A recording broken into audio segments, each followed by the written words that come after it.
আসসালামু আলাইকুম। বাংলার সময় আপনাদের স্বাগতম। জানিয়ে দিচ্ছি হাতে থাকা সর্বশেষ বাংলার সংবাদ। অগ্নিকাণ্ডের ঘটনায় বিএনপি জামাতকে সন্দেহের বাইরে রাখার সুযোগ নেই বললেন যুবলীগের চেয়ারম্যান শেখ ফজলে শামস পরশ। এরপর জানিয়ে দেব, সীমান্ত চুক্তির পরও ভারতের বিএসএফের সদস্যরা বাংলাদেশিদের হত্যা অব্যাহত রেখেছে বলে মন্তব্য করেছেন বিএনপির সিনিয়র যুগ্ম মহাসচিব অ্যাডভোকেট রুহুল কবির রিজভী।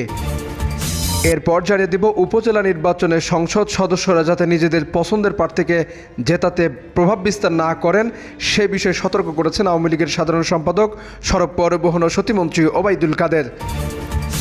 আরও জানিয়ে দেব, মানুষের মৌলিক চাহিদা এখনও পূরণ হয়নি বললেন জাতীয় পার্টির চেয়ারম্যান জিএম কাদের।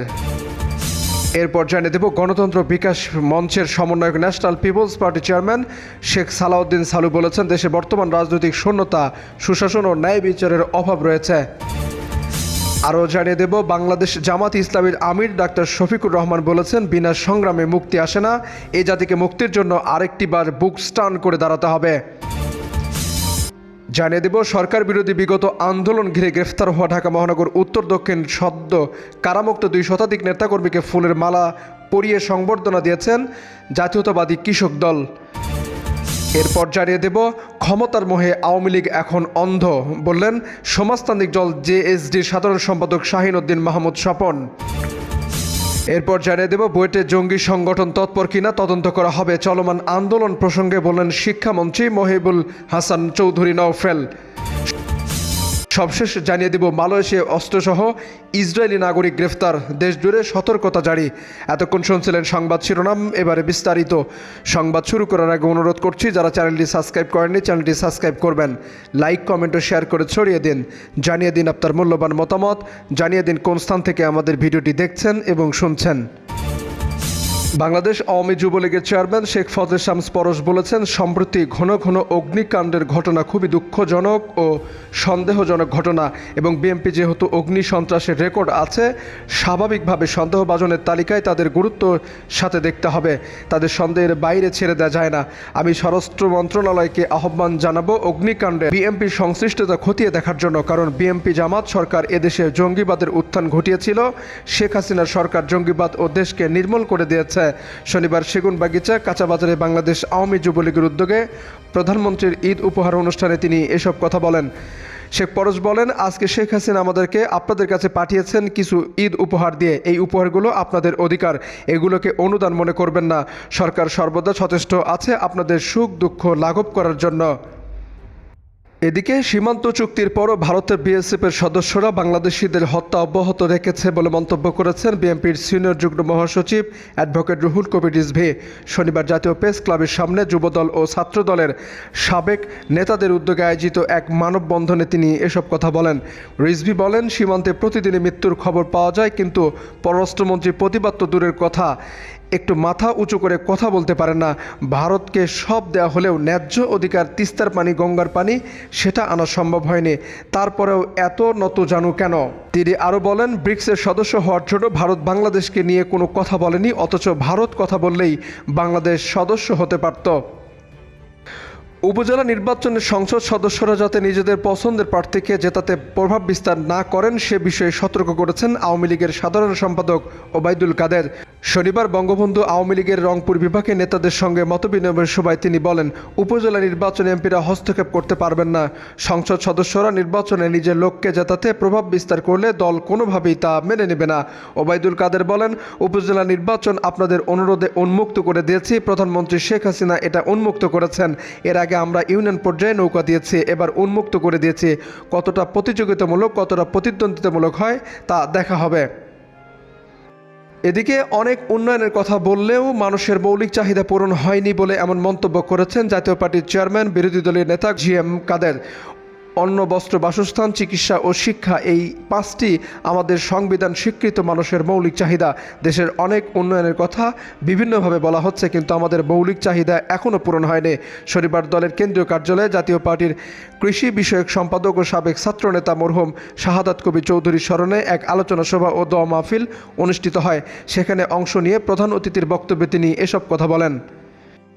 গণতন্ত্র বিকাশের মঞ্চের সমন্বয়ক ও ন্যাশনাল পিপলস পার্টির চেয়ারম্যান শেখ সালাউদ্দিন সালু বলেছেন, দেশে বর্তমানে রাজনৈতিক শূন্যতা, সুশাসন ও ন্যায় বিচারের অভাব রয়েছে। যার পরিপ্রেক্ষিতে সারা দেশে দুর্নীতি, মাদক ও আমলা ক্ষমতাসীনদের স্বেচ্ছাচারিতা বৃদ্ধি পেয়েছে। শনিবার বিকেলে রাজধানীর বঙ্গবন্ধু এভিনিউ একটি হোটেলে কূটনৈতিক, রাজনীতিবিদ, সাংবাদিক ও সুশীল সমাজের সম্মানে গণতন্ত্র বিকাশ মঞ্চ আয়োজিত এক আলোচনা সভায় ইফতার মাহফিলের সভাপতির বক্তব্যে তিনি এইসব কথা বলেন। বাংলাদেশ জামাতে ইসলামের আমির ডাক্তার শফিকুর রহমান বলেছেন, বিনা সংগ্রামে মুক্তি আসে না। এই জাতিকে মুক্তির জন্য আরেকটিবার বুক স্টান করে দাঁড়াতে হবে। শনিবার রাজধানীর হোটেল সোনারগাঁয়ে রাজনীতিবিদ ও বিশিষ্টজনদের নিয়ে জামাতের আয়োজিত ইফতার মাহফিলে তিনি এমন মন্তব্য করেন।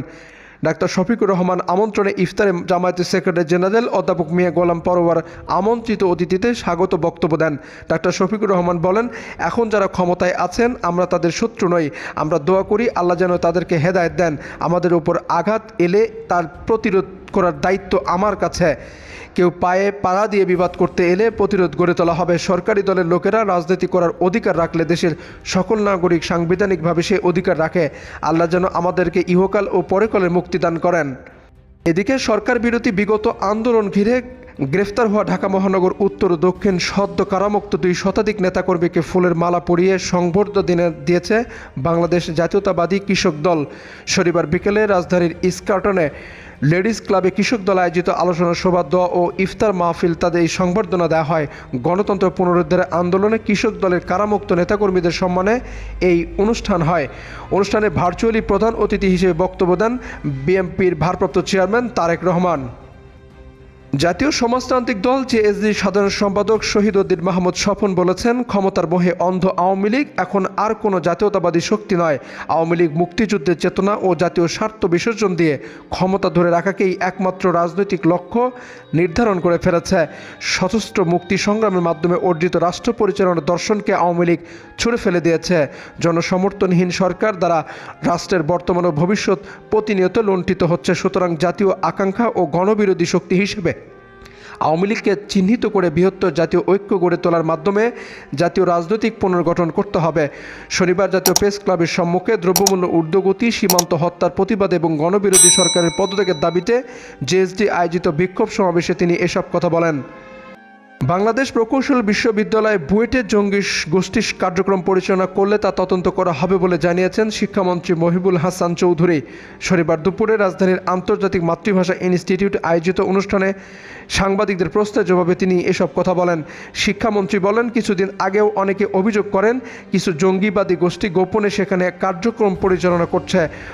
পেছন থেকে কেউ জঙ্গিবাদী বা উগ্রবাদী মানসিকতার কিছু ইঙ্গিত দিচ্ছে কিনা সেটা অবশ্যই খতিয়ে দেখতে হবে, কারণ এই আলোচনাটা বারবারই আসছে। সে বিষয়ে আমরা আরও গভীরতমভাবে তদন্ত করব।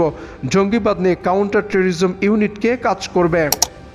মালয়েশিয়ার রাজধানী কুয়ালালামপুরে একটি হোটেল থেকে অস্ত্রসহ এক ব্যক্তিকে গ্রেফতার করেছে পুলিশ। তাকে সন্দেহভাজন ইসরায়েলি গুপ্তচর হিসেবে ধারণা করা হচ্ছে বলে জানিয়েছেন দেশটির পুলিশ মহাপরিদর্শক রাজের উদ্দিন হোসেন।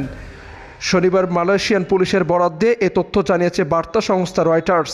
এ বিষয়ে মালয়েশিয়ান পুলিশের মহাপরিদর্শক রাজউদ্দিন হুসাইন এক সংবাদ সম্মেলনে বলেন, গত 12 মার্চ সংযুক্ত আরব আমিরাত থেকে কুয়ালালামপুরে আন্তর্জাতিক বিমানবন্দরে পৌঁছান ইসরায়েলি পাসপোর্টধারী ওই ব্যক্তি। তার কাছ থেকে 6টি পিস্তল, 200 বুলেট উদ্ধার করা হয়েছে। ভুয়া ফরাসি পাসপোর্ট ব্যবহার করে তিনি মালয়েশিয়ায় ভ্রমণ করেছেন।